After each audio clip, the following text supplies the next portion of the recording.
I married my wife, Luz, 18 months ago. I was 72, she was 41. Before you assume you know what kind of video this is, I want to tell you plainly, I'm genuinely happy, and I don't regret this marriage.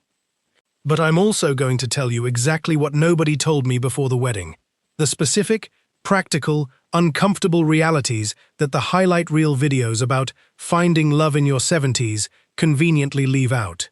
Not because the marriage is wrong, but because going in prepared matters more than going in starry-eyed, and I wish someone had sat me down 18 months ago and told me what I'm about to tell you. Consider this the conversation I wish someone had had with me over coffee, before any paperwork, before any wedding date was set, before I was too emotionally invested to hear the practical parts clearly. I'd been widowed 4 years when I met Luz, retired from 31 years managing a regional postal facility, living a quiet, adequately comfortable life that had, if I'm honest, started to feel more empty than peaceful. We met through a mutual friend's introduction during my second visit to the Philippines, a trip I'd originally taken simply to explore retiring somewhere my pension might stretch further. Luz worked as a hotel administrator, sharp, direct, and entirely unimpressed by my nationality, in a way that immediately distinguished her from a couple of other interactions I'd had that same trip that felt, frankly, more transactional than genuine. We dated, in the loosest sense of the word given the distance, for the following year. Video calls, 2 more visits from me, considerable effort on both sides to actually know each other before either of us made any permanent decision. I want to describe one specific early conversation that told me something important about her character before I'd invested too deeply emotionally. During our third video call, I asked her directly about the financial disparity between us, expecting either deflection or a rehearsed reassurance. Instead, she told me plainly that she understood why I might worry about that she'd watched a cousin's marriage to a foreigner dissolve badly under exactly that suspicion, and that she'd rather we address it honestly early than let it quietly poison things later. That directness, more than any romantic gesture in those early months, is what actually convinced me this might be worth pursuing seriously. Here is the first thing nobody adequately prepared me for. Marrying into a Filipino family at 72 doesn't mean marrying one person. It means becoming, immediately and substantially, part of an extended family financial and social structure that operates on assumptions I hadn't fully understood before the wedding. Within the first 6 months of our marriage, I found myself, gently but persistently, expected to contribute to family needs I hadn't anticipated. A nephew's school fees, a cousin's medical emergency, ongoing support for Luz's aging parents. I want to be careful here, because I don't think this expectation is wrong or exploitative in the way some cynical commentary suggests. It's simply a different cultural framework around family obligation than the one I'd operated within my entire life, where family typically meant my late wife and our 2 now adult children, full stop. Nobody sat me down before the wedding and explained, plainly, that I wasn't simply marrying Luz. I was marrying into a broader network of mutual obligation that I needed to understand and genuinely embrace, not begrudgingly tolerate, if the marriage was going to function well long-term. I remember a specific moment that crystallized this for me, about 4 months into the marriage. Luz's younger brother needed emergency dental surgery, and the family's expectation, communicated not through any direct demand but through a kind of assumed inclusion in the conversation, was that I would naturally contribute alongside her parents and other siblings. I felt, in that moment, a flash of the old American instinct toward financial boundaries, the sense that this wasn't strictly my obligation. I paid anyway, watching Luz's quiet relief, and understood afterward that the choice itself had mattered more to our marriage's foundation than the actual dollar amount involved. The second thing nobody adequately prepared me for is more uncomfortable to discuss honestly, the specific practical reality of a 31-year age gap, beyond the social judgment people assume is the primary issue. I am, at 73, navigating early-stage arthritis, reduced stamina, and the ordinary physical realities of my age. Luz is 42, in the prime of her physical life. This isn't a complaint about her, it's an honest acknowledgement that our daily rhythms, energy levels, and even our respective visions of an ideal Saturday afternoon require active, ongoing negotiation in a way that a marriage between closer-aged partners simply doesn't. I don't think this makes the marriage wrong. I think it makes it require a specific kind of honest conversation that the romantic highlight reel videos entirely skip. Conversations about what happens as my health continues to decline over the coming years, about what Luz's own future needs and desires require as she moves through decades I've already lived through, about the genuine asymmetry built into a marriage this age-gapped, however much love exists alongside it. I felt this asymmetry acutely during a recent trip we took to visit a waterfall Luz had wanted to see since childhood. The hike was moderate by most standards, but by the second hour my knees had made clear I couldn't continue, and I watched Luz's face carefully as she decided, without any visible resentment but with an honesty I've come to appreciate, to continue the remaining climb with a small group of other hikers while I waited at a resting point below. It was a small moment, but it captured something larger about our marriage that no romantic video adequately prepares you for. The ordinary, repeated reality of her having to choose, again and again across years, between waiting for me and living fully in her own physical prime. I want to be honest about my own children's reaction, because I think the sanitized version of these stories usually undersells the actual family tension involved. My daughter, in particular, struggled significantly, worried openly about my finances, about Luz's motives, about what she diplomatically called the optics of her 72-year-old father marrying someone younger than she was. Those conversations were genuinely painful, more painful than I expected, because I understood the fear underneath her concern, even while I resented the implication that I was incapable of assessing my own relationship clearly. I didn't resolve that tension by arguing her out of her position. I resolved it, slowly, by insisting on transparency she could actually verify, a prenuptial agreement drafted by an attorney of her choosing, financial structures that protected both my assets and my children's eventual inheritance, and repeated, patient invitations for her to actually get to know Luz as a person rather than as an abstract source of anxiety. I want to be honest that this resolution took considerably longer than I initially hoped. My daughter declined the first 2 invitations to meet Luz in person, citing scheduling conflicts I suspected, correctly, were partly genuine and partly avoidance. It took nearly a year, and the eventual visit I'll describe later in this video, before her skepticism genuinely began shifting into something closer to acceptance. I want to discuss the prenuptial agreement specifically, because I think it's the single most important practical step nobody adequately emphasizes in these romantic retirement marriage videos.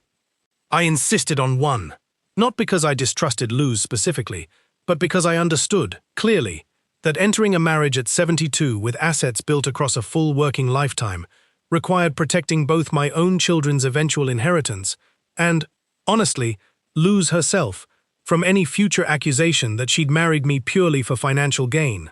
A clear, mutually negotiated agreement protects everyone's interests and removes ambiguity that could otherwise poison the relationship with suspicion neither of us actually wanted living inside our marriage. Luz, to her genuine credit, welcomed the conversation rather than resisting it, which told me more about her actual character than almost anything else in our courtship had. She brought her own modest requests to that negotiation too, provisions ensuring her own security if something happened to me, structured fairly rather than either of us simply dictating terms to the other. The negotiation itself took nearly 6 weeks, longer than either of us expected, working through specific scenarios neither of us particularly enjoyed imagining. What happens if I require long-term care? What happens to the house if I pass first? What obligations, if any, extend to Luz's family versus remaining solely between the two of us? Uncomfortable as those conversations were, I think working through them explicitly, on paper, before the wedding rather than leaving them ambiguous, removed a category of future conflict that I suspect derails many marriages built on assumption rather than clarity. I want to describe the actual social judgment specifically, rather than vaguely, because I think specificity helps people considering a similar marriage prepare for what's actually coming, rather than a generic warning.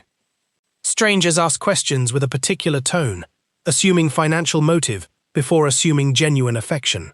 A former colleague, meaning well I believe, asked me directly at a retirement luncheon whether I'd thought this through, in a tone that made clear he'd already concluded I hadn't. My late wife's sister stopped speaking to me for nearly 6 months after the engagement, a silence that hurt considerably more than any stranger's skepticism. I want to be honest, that some of this judgment isn't entirely unreasonable as a general starting skepticism, given how frequently genuine exploitation does occur in relationships with this specific age and financial gap. The judgment stings regardless of whether it's fair in my particular case, and nobody adequately prepares you for how much energy managing that judgment, from family and strangers alike, actually requires across the following months and years. The fifth thing nobody adequately explains is the sheer legal and bureaucratic complexity involved in actually marrying someone from another country and establishing a shared legal life together. I spent nearly 8 months navigating visa paperwork, documentation requirements, and legal processes on both sides of the marriage that I hadn't remotely anticipated when I first started dating Luz. Several of the retirement abroad videos I'd watched treated marriage almost as an afterthought detail, when in reality it required as much careful planning and documentation as the retirement visa process itself, layered on top of it rather than instead of it. I'd recommend, strongly, that anyone considering a similar marriage consult with an immigration attorney early in the relationship, well before an engagement, simply to understand the actual timeline and requirements involved, because the process took considerably longer and required more documentation than either of us initially expected. There was a specific moment during that process, around month 5, where a documentation delay on the Philippines side threatened to push our planned wedding date back by nearly a year. I remember the genuine anxiety of that period, wondering whether the relationship could sustain that kind of prolonged bureaucratic uncertainty, on top of the distance we'd already been managing. It ultimately resolved through persistent, detailed follow-up with the relevant offices, but I'd recommend building significant buffer time into any planned timeline, because bureaucratic delays of this kind appear to be common rather than exceptional. I don't want this video to read as purely cautionary, because I promised you honesty about what actually works too, not just what's difficult. What has genuinely worked, 18 months in, is a level of direct communication that I don't think either of us fully practiced in our previous relationships, because so much about our marriage required active negotiation from the start. The family obligations, the age gap, the legal complexity. We built a habit of discussing difficult topics directly, rather than assuming shared understanding, the way longer-matched couples sometimes do. Luz and I have a standing Sunday evening conversation, deliberately structured, where we discuss anything that's been sitting uncomfortably during the week, rather than letting it accumulate silently. That practice, born necessarily out of the genuine complexity of our situation, has become, I think, the single strongest foundation of the marriage itself. A recent Sunday conversation illustrates this well. Luz raised, carefully but directly, a concern about whether I was genuinely comfortable with how much of our household budget flowed toward her family versus what I'd originally anticipated when we discussed it during our engagement. I appreciated that she raised it, rather than letting a private resentment build on either side, and we spent that evening recalibrating specific numbers together, arriving at an arrangement that felt more sustainable for both of us than the informal approach we drifted into during our first year. I want to address something directly that I think most of these videos avoid entirely out of discomfort. What happens as my health continues to decline, given our age gap, and whether Luz genuinely understood what she was committing to. We had this conversation explicitly, more than once, before the wedding, not as a hypothetical, but as a direct, practical discussion about elder care, about what Luz's role might eventually look like, about resources we needed to plan for, beyond what either of our families could easily provide. I've set up long-term care insurance specifically to ensure Luz never faces the burden of elder care alone, without adequate resources or support, regardless of how our marriage evolves. I think this planning, Uncomfortable as the conversations were, matters more than any romantic gesture I've made across our entire relationship. Because it's the practical proof that I'm not simply asking her to love me, but actively protecting her from the specific asymmetric burden this age gap could otherwise create.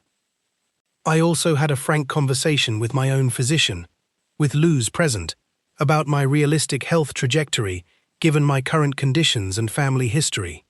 It was not an easy conversation to sit through together, watching my wife absorb information about my likely decline in a level of clinical detail most newlyweds never have to confront this early in a marriage. But I believe Luz, walking into the coming years with clear eyes, rather than vague optimism, respects her enough to let her make informed choices about her own future, alongside mine.